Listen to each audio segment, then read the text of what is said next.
All right, so we're back with 3 questions. Today we're hanging out with Caleb at Illuminati Tattoo, and wants to tell us a little bit about what you guys do here. We're a little different tattoo shop. We're kind of focused a little bit more on custom design and kind of catering to people. We have some pretty awesome artists here, but we're just a little hole-in-the-wall shop that brings artwork to the world. So that's our goal and our mission anyways, is to give awesome work. Nice. And look around. I mean, you guys definitely got some beautiful pieces here. All custom work, so check them out, please. And so let's get on with the 3 questions. First question, we're going to start with failure. I'm going to start there and move them to the high note. So what's your biggest failure? I think I mentioned this before. I try not to think of things as failures, simply because by definition failure is to not succeed, but not to try. And I don't think I've ever done that in any parts of my life. But if I had to say something that was a failure, or to me that was on a personal note, probably one of the biggest things that influenced my life was not being able to say goodbye to my grandmother when she passed, not being there for her. It's probably one of the hardest things I've ever had to deal with. So. And I mean, we're talking before this, and that's story's just an amazing, literally tearing up kind of story, and it's great. So I'm not going to make you go into it deeper, because all these 8 people out here that might watch this. I don't know how many, but how many people are watching this? They can come in and meet you and talk to you. Okay, what's your biggest success? And this really is a tear-jerking story, if it's the story I think it is. So get out some Kleenex and before you watch the rest of this. All right? Yeah. So what I've kind of viewed as one of my biggest successes is a few years ago, my wife and I had left this area. We actually attempted to move to Vegas. We both left our jobs. We bought a house down there. We actually moved down there. We had no friends or family, and we'd only been down there a couple of days when about 3 o'clock in the morning we were woken up to the fire department literally breaking down our door. Our entire house had engulfed in flames. We were running out. I was in my boxers.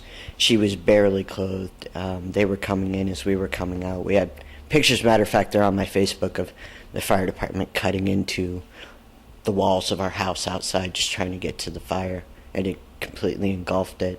And I can remember us walking up and down Vegas Boulevard in tears, not knowing what to do, because here we are, homeless, just about penniless, jobless.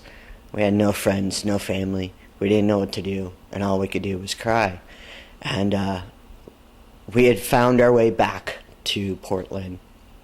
And, we spent about a day just kind of trying to make it through it and trying to get ourselves together. And we decided that was not going to be the end to our story.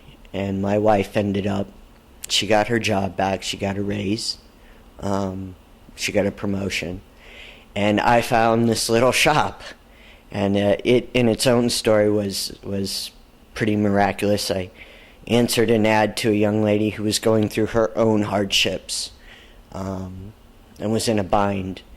And I made a deal with her that, if she turned the shop over to me as is, that I would take over her lease and get her out of her own bind. So I used every last penny I had, with some hope and a wish on a string, and we got into this place. I paid her fines and put the deposit down, and it was around Christmas time and everything, and my wife and I were here with our, at that time, 11-year-old son, cleaning and revamping and building this up. And I got a hold of another very talented artist in the area. He was also down on his luck, and he came out here and we started the shop, and we've been successful ever since. And it's been a great place for a lot of people who have hit a point in their life who needed that transition. We tried to be a part of the community. I've always tried to give back because it's given me so much.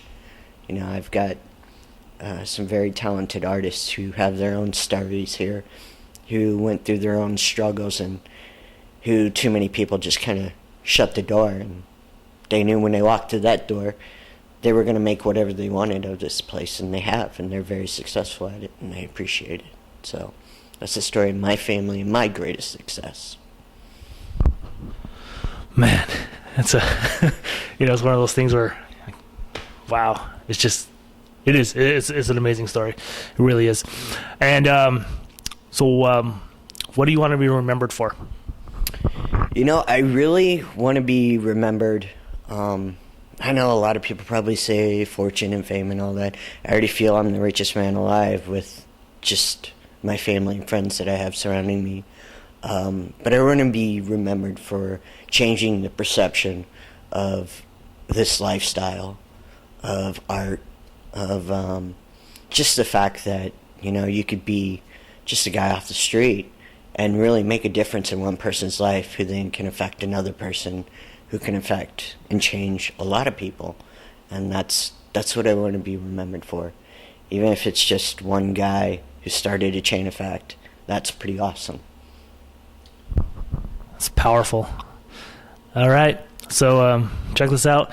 Come down to Illuminati here, and I mean, obviously, I'm sure Caleb would love the business, but come down. I mean, just I think that this is bigger than just business. I mean, this is a life changing person here. This is a life changing business that really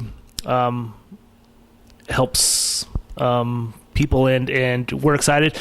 We will be coming back, and we're going to talk to another artist, possibly two, and because their stories are there too, and it's possible because of this man right here. I want to thank you very much, sir. Thank you so much. I appreciate you very much for getting the word out there. All right, so till next time, thank you.